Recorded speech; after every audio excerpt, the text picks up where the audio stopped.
Hello everyone, कल SSC ने NWR reason में बहुत सारे पोस्ट कोड के स्क्रूटिनी के रिजल्ट एक साथ डिक्लेयर किए। मैंने वीडियो के माध्यम से आपको बताया भी था कि 9 पोस्ट हैं टोटल जिनका आपका स्क्रूटिनी का रिजल्ट डिक्लेयर हुआ है। बट उसके बाद मुझसे स्टूडेंट्स कहने लगे सर ये फेज़ 12 नहीं, ये तो फेज़ 11 का रिजल्ट है, क्योंकि इसमें बहुत सारे एरर हैं ऐसे। तो हम लोग एक रिजल्ट देखेंगे और आपके डाउट्स में क्लियर करूँगा कि ये रिजल्ट है किसका, ठीक है। हम लोग ये पहले रिजल्ट खोल लेते हैं। अगर आप देखो हर जगह फेज़ 12 लिखा है, ऐसा नहीं है। अगर आप ऊपर भी देखोगे ये फेज़ 12 का रिजल्ट ही इनको रेफरेंस दिया है ना।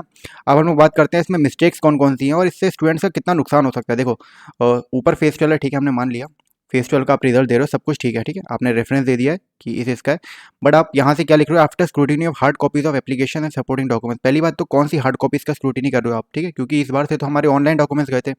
तो हार्ड कॉपीज कौन सी हैं जिसका आप स्क्रूटिनी कर रहे हो। सेकंड थिंग, उसके बाद ये रेफरेंस दे रहे हैं 20 से 26 जून 2023। तो आप 2023 के रिजल्ट का रेफरेंस दे रहे हैं। बच्चे इसी में डाउट कर रहे हैं कि सर ये तो 2023 का रेफरेंस है, क्या पता ये फेज़ 11 का रिजल्ट हो, कोई मिस्टेक हो, एक ज़्यादा लग गया हो इसमें, ये फेज़ 11 का रिजल्ट हो। अभी भी बच्चे इसमें यही चीज़ लेकर चल रहे हैं कि ये 2023 का रिजल्ट है, बट ऐसा नहीं है, ये फेज़ 12 का ही है। एंड बहुत सारी इसमें मिस्टेक्स की है। ये पहली बात तो स्क्रूटिनी ऑफ हार्ड कॉपीज इसमें लिखना ही नहीं चाहिए।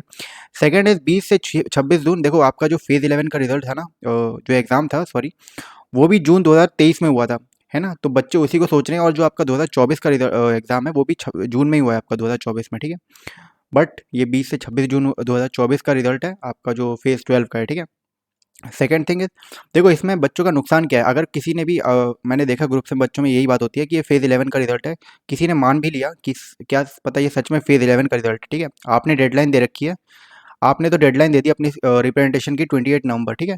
बाई चांस फॉर सपोज किसी ने डॉक्यूमेंट्स इन्होंने नहीं जमा किए, इसमें से कोई भी एक ऐसा इंडिविजुअल था जिसके बाद ये सपोर्टिंग डॉक्यूमेंट्स थे, ठीक है, तो उसके नंबर्स भी अच्छे थे, क्या पता उसने रिप्रेजेंटेशन ही डाले वो, ठीक है। वो तो ये सोच के बैठेगा क्या पता ये फेज़ 11 के रिजल्ट हो, वो वेट करता रहेगा आपका फेज़ 12 के रिजल्ट का।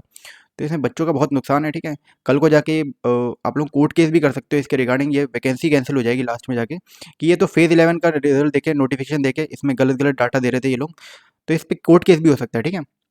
तो आप देख सकते हैं रीजन ऑफ रिजेक्शन। बाकी आप अगर बाकियों का देखो तो यहाँ पे भी इन्होंने यही रेफरेंस दिया, hard copy of application not received. आप कौन से हार्ड कॉपीज़ की बात करो। पहले तो देखो काफ़ी सारे रीजन पे बहुत क्लेरिफिकेशन से लिख रखा है उन्होंने, डॉक्यूमेंट्स नॉट सबमिटेड, ठीक है। तो ये रीज़न देना hard copy of application not received, आप क्या रेफरेंस दे रहे हो पता नहीं, ठीक है। इनको प्रॉपरली लिखना चाहिए। अगर ऑनलाइन किसी ने एप्लीकेशन नहीं दिया तो उसको, अगर आप एप्लीकेशन के रिगार्डिंग किसी को रिजेक्ट कर रहे हो तो आप एप्लीकेशन के लिए लिखो, ठीक है। अगर आप डॉक्यूमेंट्स नॉट रिसीव्ड, इसका ये मतलब होगा डायरेक्टली कि इन्होंने डॉक्यूमेंट सबमिट नहीं किया, ठीक है, ये एप्लीकेशन का नहीं होगा। तो ये चीज़ बहुत जो अब आप रिमार्क्स दे रहे हैं किसी को रिजेक्ट कर रहे हो तो आप रीज़न प्रॉपर दो, ठीक है। हार्ड कॉपी ऑफ एप्लीकेशन कोई रीज़न नहीं है, आपको ऐसे लिखना चाहिए अगर डॉक्यूमेंट्स नॉट सबमिटेड, ठीक है। अगर आप एप्लीकेशन के लिए लिख रहे हो तो फिर आप एप्लीकेशन का लिखो कि soft copy of application not uploaded, ऐसे करके।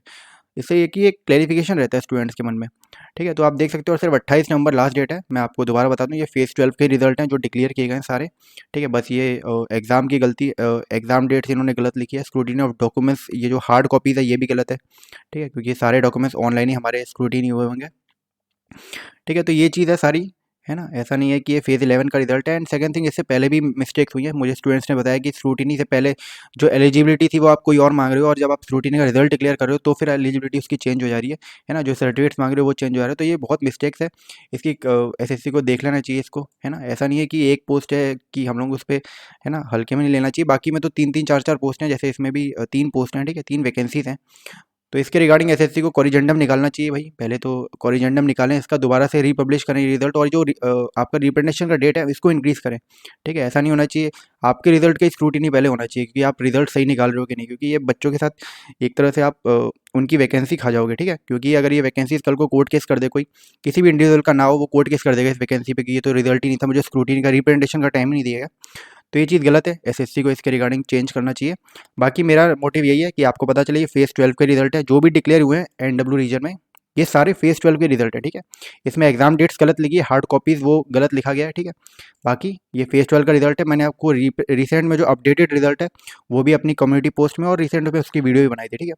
तो इसलिए मैं कहता हूँ चैनल को सब्सक्राइब कर लेना। आपको कोई भी डाउट या फिर कुछ भी इसके रिगार्डिंग होगा फेज़ 12 के रिगार्डिंग तो आपको बता दिया जाएगा। बाकी मिलते हैं आपसे नेक्स्ट वीडियो में। Thank you.